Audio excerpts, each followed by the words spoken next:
সাবেক প্রধানমন্ত্রী শেখ হাসিনার আরও একটি অডিও ফাঁস হয়েছে এবং অতীতে যে কয়টি তার যে বক্তব্য, সকল বক্তব্যের চাইতে এবারের যে অডিওটি, এটি মনস্তাত্ত্বিক বিশ্লেষণে বর্তমান বাংলাদেশের রাজনৈতিক যে পরিবেশ পরিস্থিতি, সেটা আন্দাজ করা এবং আগামীতে আওয়ামী লীগের নেতৃত্ব, রাজনীতি এবং সেই রাজনীতিতে শেখ হাসিনার গুরুত্ব কতটুকু, এই বিষয়গুলো আন্দাজ করার যদি কেউ চেষ্টা করেন, খুব সহজেই এই অডিও ক্লিপ থেকে বুঝতে পারবেন।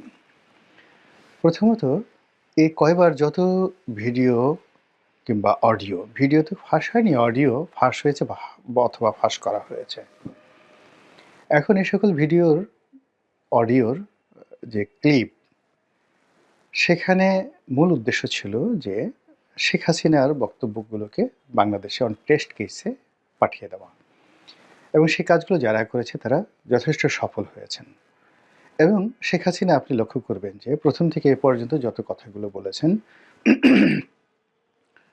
তো তার কোনো কথার মধ্যেই ধারাবাহিকতা ছিল না। কখনো তিনি বিষণ্ণ ছিলেন, কখনো তিনি কেঁদেছেন, কখনো তিনি হুমকি দিয়েছেন, কখনো তিনি আবার তার সেই যে সাবেক ভাষা, সেই ভাষায় কথাবার্তা বলেছেন, তর্ক করার চেষ্টা করেছেন। এবং তিনি যেভাবে খোঁটা দিয়ে কথা বলেন বিভিন্ন মানুষকে, ঠিক সেইভাবে ডক্টর ইউনূসকে খোঁটা দিয়ে তুচ্ছ-তাচ্ছিল্য করে কথা বলার চেষ্টা করেছেন। আপনারা যদি মনে করেন যে এটি শেখ হাসিনা নেহায়েত একটি ব্যক্তিগত পাগলামো, তার দুর্বলতা, অথবা তিনি সম্বিত হারা হয়ে পড়েছেন, আমার কাছে মনে হচ্ছে আপনি ভুল করেছেন। এর কারণ হলো তিনি প্রায় 15টি বছর বাংলাদেশ চালিয়েছেন অত্যন্ত শক্ত হাতে, এবং যেদিন পর্যন্ত তিনি ক্ষমতায় ছিলেন, একেবারে শেষক্ষণ পর্যন্ত তার দলের কোটি কোটি নেতাকর্মীদের মধ্যে একমাত্র তিনি ছিলেন ভাবলেশহীন, দৃঢ় এবং ভয়হীন। তার সঙ্গে যারা ছিলেন, সেনা কর্মকর্তা, সিভিল সার্ভিসের কর্মকর্তা থেকে শুরু করে আরও অনেকেই, তারা ভয়ে কম্পমান ছিলেন। রাজনৈতিক যে সকল নেতৃবৃন্দ সেখানে ছিলেন, তাদের হাঁটু কাঁপছিল, কিন্তু তিনি একেবারে শেষক্ষণ পর্যন্ত অত্যন্ত দৃঢ়তার সঙ্গে দাঁড়িয়েছিলেন, সবাইকে সান্ত্বনা দিয়েছেন, এবং তার মধ্যে ভয়, অনুশোচনা, আতঙ্ক কোনো রকম তার বডি ল্যাঙ্গুয়েজে ফুটে ওঠেনি। আপনারা যদি তার চলে যাওয়ার সেই দৃশ্য দেখে থাকেন, এবং আপনার যদি যে মৌখিক এক্সপ্রেশন বা ফেসিয়াল এক্সপ্রেশন সম্পর্কে ধারণা থাকে, তো ওই সময় লক্ষ্য করবেন যে তাকে জড়িয়ে ধরে বা তাকে স্পর্শ করে একজন সরকারি কর্তা, মহিলা কর্তা, তিনি অঝরে কাঁদছিলেন। কিন্তু এই ঘটনায় শেখ হাসিনা একটু বিচলিত না হয়ে তাকে সান্ত্বনাও দেননি, বরং খুব দৃঢ়তার সঙ্গে তিনি তাকে বোঝানোর চেষ্টা করেছেন যে তিনি যাচ্ছেন, আবার তিনি ফিরে আসবেন। এরকম তার অভিব্যক্তি আপনি ফেসিয়াল এক্সপ্রেশনে খুঁজে পাবেন।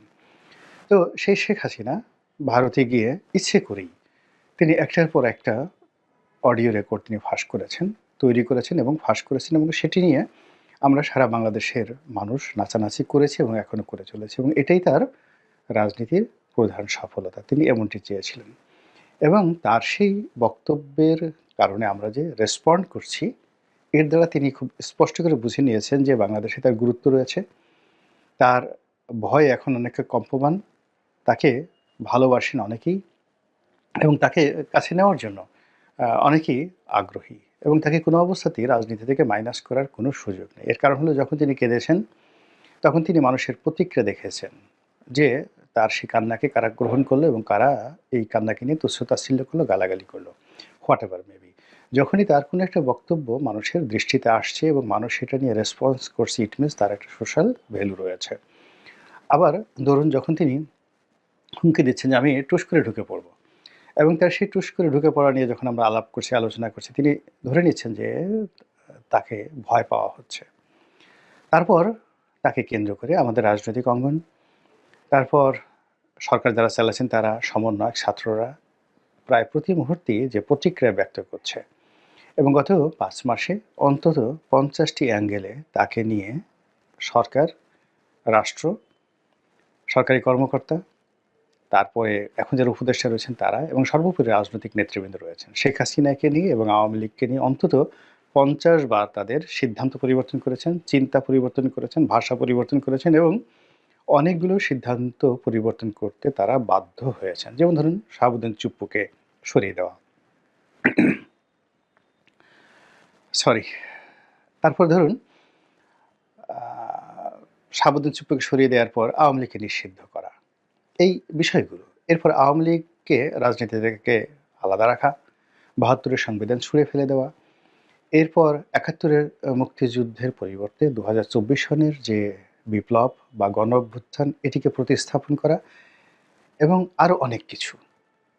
কোনোটাই কিন্তু কনস্ট্যান্টলি এবং যাকে বলা হয় কনসিস্টেন্টলি সরকার বা যারা বিভিন্ন পক্ষ রয়েছে তারা সেটি চালিয়ে যেতে পারেনি। ইট মিনস শেখ হাসিনা এবং আওয়ামী লীগের যে গুরুত্ব, এই গুরুত্ব আপনাকে মানতেই হবে।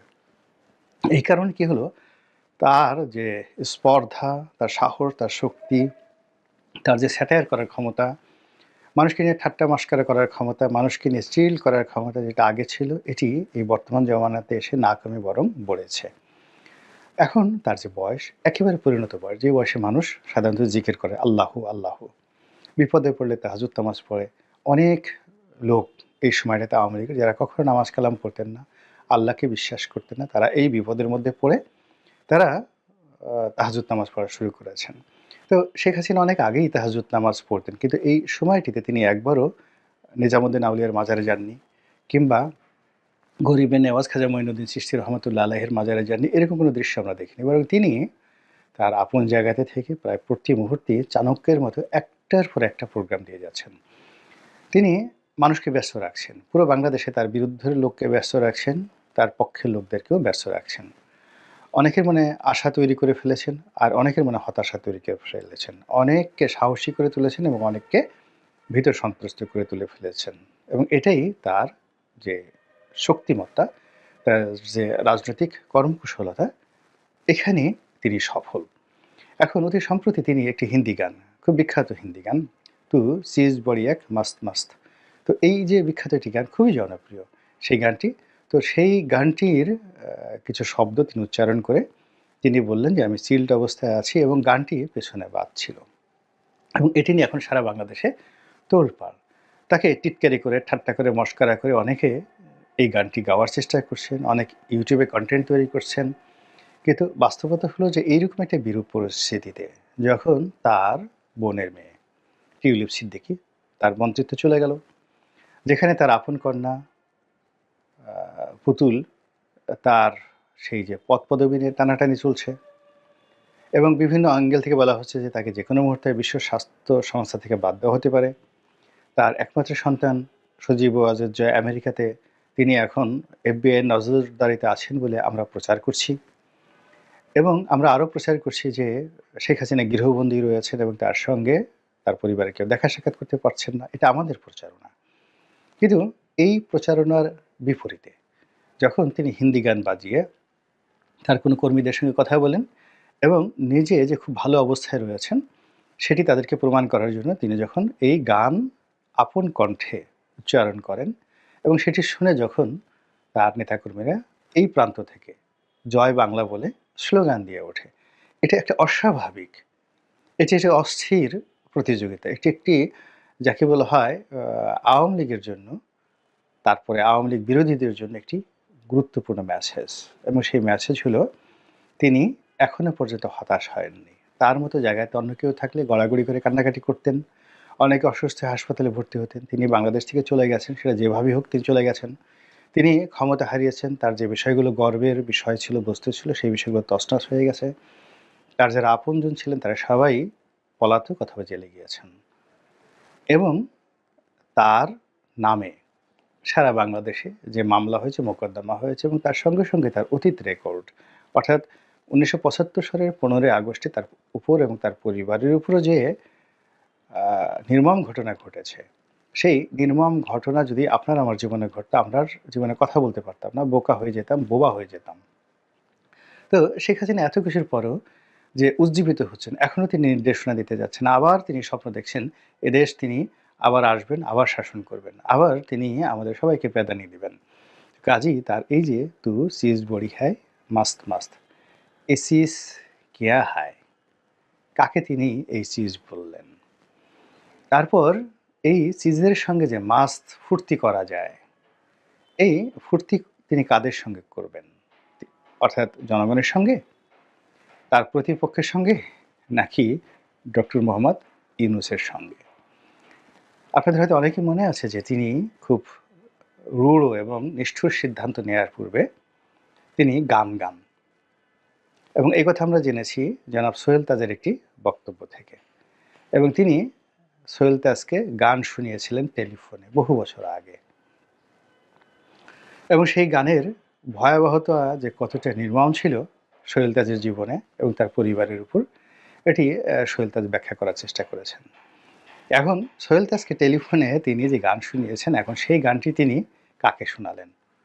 আওয়ামী লীগের নেতাকর্মীদেরকে, যারা তার সঙ্গে বেইমানি করেছে?